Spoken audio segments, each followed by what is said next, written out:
વાગરાના ઓછણ ગામના 3 ચોર ઝડપાયા. સુરતથી મોટરસાયકલની ચોરી કરી ગામડામાં વેચી મારતા. ઓછણ ગામના 3 ચોર ઝડપાયા. સુરતથી મોટરસાયકલો ચોરી ગામડાઓમાં વેચી મારતા. ચોરીની મોટરસાયકલ તેમજ સ્પેર પાર્ટ સહિતનો કુલ 1,97,000નો મુદ્દામાલ જપ્ત કરાયો. સુરત શહેરના અલગ અલગ વિસ્તારમાંથી મોટરસાયકલની ચોરી કરી તેમાંથી સ્પેર પાર્ટ છૂટા કરી વાગરા તાલુકાના અંતરિયાળ ગામોમાં વેચાણ કરતા ઓછણ ગામના 3 ઈસમોને ચોરીની કુલ 5 મોટરસાયકલ તથા અલગ અલગ સ્પેર પાર્ટ સહિત કુલ કિંમત ₹1,97,000ના મુદ્દામાલ સાથે ભરૂચ લોકલ ક્રાઇમ બ્રાન્ચની ટીમે વાગરા પોલીસને સોંપ્યા હતા.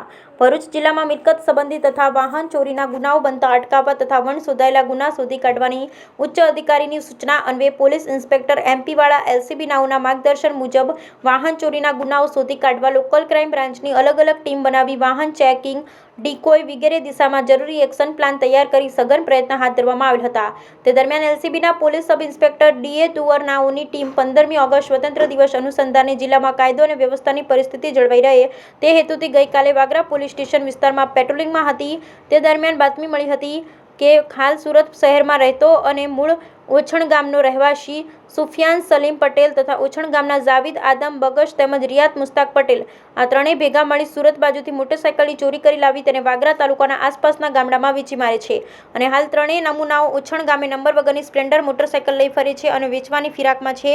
જે માહિતીના આધારે LCBની ટીમે વોચે તપાસમાં રહી ઓછણ ગામના પાટિયા નજીક બસ સ્ટેન્ડ બહારથી નંબર વગરની સ્પ્લેન્ડર મોટરસાયકલ સાથે ત્રણેય ઝડપી પાડી RTOને લગતા દસ્તાવેજ અથવા વાહનનો કબજો ધારણ કરવા બાબતના આધાર પુરાવા માંગતા તેઓ રજૂ કરી શક્યા ન હતા કે સંતોષકારક જવાબ આપી શક્યા ન હતા. જેથી પોલીસે પોકેટ કોપ મોબાઈલ મારફતે વધુ તપાસ કરી માલિકનો સંપર્ક કરતા સદર મોટરસાયકલ સને 2018માં ચોરી થયેલ હોવાનું માલુમ પડ્યું હતું. જેથી ત્રણેય આરોપીની ઊંડાણપૂર્વક પૂછપરછ કરતા એકબીજાના કઝિન પિતરાઈ થતા હોય અને સુકિયાન સુરત શહેરમાં રહેતા હોય અને તે સુરતના વિસ્તારથી જાણકાર હોવાથી જાવીદ અને રિયાજ ભરૂચથી સુરત વાહન ચોરી કરવા જતા ત્યાં ત્રણેય પિતરાઈ ભાઈ મળી સુરત શહેરના અલગ અલગ વિસ્તારમાંથી બાઇક ઉઠાંતરી કરી પોલીસમાં પકડાઈ ન જવાય તે હેતુથી વાગરા તાલુકાના છેવાડાના ગામમાં ઓળખીતા ખેડૂત તેમજ મજૂરને કોઈને કોઈ બહાને પધરાવી દેતા તો ક્યારેક બાઇકને ખોલી નાખી તેના સ્પેર પાર્ટ્સ વેચી નાખતા. આમ ત્રણેય આરોપીએ ભેગા મળી સુરત શહેરના અમરોલી, રાંદેર, મહિધરપુરા, અડાલજ વગેરે વિસ્તારોમાંથી કુલ 7 મોટરસાયકલની ચોરીને અંજામ આપ્યો હોવાની કબૂલાત કરી.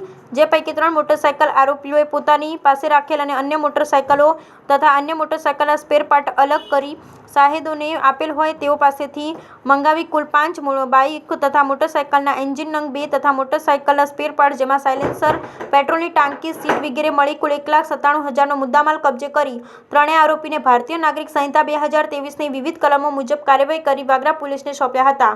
તેમજ સુરત શહેરના રાંદેરી અને અમરોલી પોલીસ સ્ટેશનમાં જાણ કરવાની તજવીજ પણ હાથ ધરી હતી. Bureau report Viral Gohil, Bharuch.